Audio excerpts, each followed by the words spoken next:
কখনো বুঝি তোমায়, কখনো বুঝি না, তুমি ভালোবাসো না কি তুমি ভালোবাসো না। একটা একটা স্নিগ্ধ গান, একটা দুর্দান্ত প্রেমের গান। দর্শকের ভালো লাগলে, শ্রোতাদের ভালো লাগলে কিভাবে একটা গানকে সাপোর্ট করা যেতে পারে, এবং যেখানে আমরা দেখতে পাচ্ছি আমাদের মেগাস্টার শাকিব খান, যার কোটি কোটি ভক্ত, শুধু বাংলাদেশে সীমাবদ্ধ নয়, গোটা পৃথিবী জুড়ে। কেননা আমরা তো কথা বলেছি যে দ্বিধা গানটা গ্লোবালি ইউটিউবে ট্রেন্ড করছে। এরকম একটা অবস্থায় আমরা দেখি যে এত জায়গায় ট্রেন্ডিং হওয়ার পরে ফাইনালি ভিউজ কি দাঁড়ালো। আমরা জানি যে দ্বিধা গানটা এসেছে দুটো জায়গা থেকে, একটা রিয়েল এনার্জি প্রোডাকশনের অফিসিয়াল ইউটিউব চ্যানেল থেকে, আর একটা হয়েছে প্রীতম হাসানের অফিসিয়াল ইউটিউব চ্যানেল থেকে। দুটো জায়গা থেকে এসেছে। টোটাল ভিউজ কি হলো, 18 ঘন্টার মধ্যে 1.5 মিলিয়ন ভিউজ, অর্থাৎ 15 লাখ ভিউজ ক্রস করে গেছে দ্বিধা গানটা। হ্যালো আমার সাকিবিয়ান ভাইরা বোনেরা, আশা করছি তোমরা সকলে খুব ভালো আছো। এখন আমরা এই ভিডিওতে এক্স্যাক্টলি বলবার চেষ্টা করব যে দুটো জায়গা থেকে ভিউজ কীরকম এলো। দেখো, একটা জিনিস বুঝতে হবে, রিয়েল এনার্জি প্রোডাকশন হাউসের ইউটিউব চ্যানেলটা একেবারেই নতুন। বরবাদ তাদের প্রথম সিনেমা, কাজেই ধীরে ধীরে সাবস্ক্রাইবার বেস হচ্ছে এবং ভিউজ যথেষ্ট ভালো হচ্ছে। যে ভিউজটা আমরা দেখতে পাচ্ছি কমপ্লিটলি অর্গানিক ভিউজ, সেটা আমরা লাইকস দেখলেই বুঝতে পারছি। তো রিয়েল এনার্জি প্রোডাকশনের তুলনায় প্রীতম হাসানের ইউটিউব চ্যানেল থেকে এই গানটার ভিউজ বেশি হবে, এটাই খুব স্বাভাবিক। কেননা প্রীতম হাসান ভীষণই ফেমাস একজন পার্সোনালিটি বাংলাদেশের।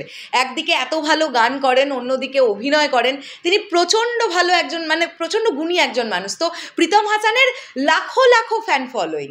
তারা কিন্তু প্রীতম হাসানের ইউটিউব চ্যানেল থেকে ম্যাক্সিমাম লোকজন দেখেছে গানটাকে। কিন্তু তারপরেও রিয়েল এনার্জি প্রোডাকশন হাউসের তরফ থেকে আমরা যে ভিউজটা পাচ্ছি সেটাও যথেষ্ট ভালো। এখনও কিন্তু রিয়েল এনার্জি প্রোডাকশন হাউসের ইউটিউব চ্যানেলে সাবস্ক্রাইবার বেস 30K ক্রস করেনি। আমি সাকিবিয়ান ভাইদের বোনেদের উদ্দেশ্যে বলতে চাই যে যেহেতু বরবাদের কন্টেন্টগুলো রিয়েল এনার্জি প্রোডাকশন থেকে আসছে এবং বরবাদের মেন প্রডিউসার বা production house real energy production, তাই আমাদের কিন্তু অবশ্যই উচিত এই ইউটিউব চ্যানেলটাকে সাবস্ক্রাইব করে রাখা প্রত্যেকের। তো আমরা যেটা দেখতে পাচ্ছি সেটা তোমাদের বলি।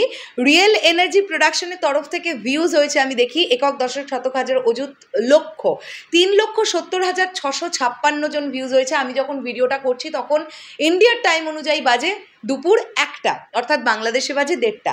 আর প্রীতম হাসানের অলরেডি 1 মিলিয়ন ক্রস করে গেছে। আমরা দেখতে পাচ্ছি একক দশক শতক হাজার অযুত লক্ষ নিচুত, অর্থাৎ 11,57,535 জন ভিউজ হয়েছে।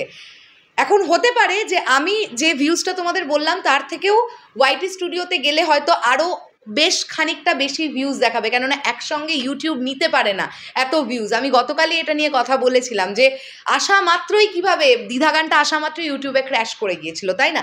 তো টোটাল আমরা ভিউজ যেটা দেখতে পাচ্ছি 15,28,191 জন, অর্থাৎ 1.5 মিলিয়ন ভিউজ কিন্তু ক্রস করে গেছে দ্বিধা গানটা মাত্র 18 ঘন্টার মধ্যে। কি মনে হচ্ছে তোমাদের?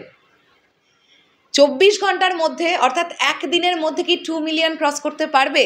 তার জন্য যেটা দরকার সেটা হচ্ছে রিয়েল এনার্জি প্রোডাকশন এবং প্রীতম হাসান দুজনের চ্যানেলেই গিয়ে এই গানটা বেশি বেশি করে তোমরা শোনো এবং অফিসিয়াল এই দুটো লিঙ্ককে তোমরা চারিদিকে শেয়ার করো, যাতে সবাই একটা সুন্দর প্রেমের গান শুনতে পান।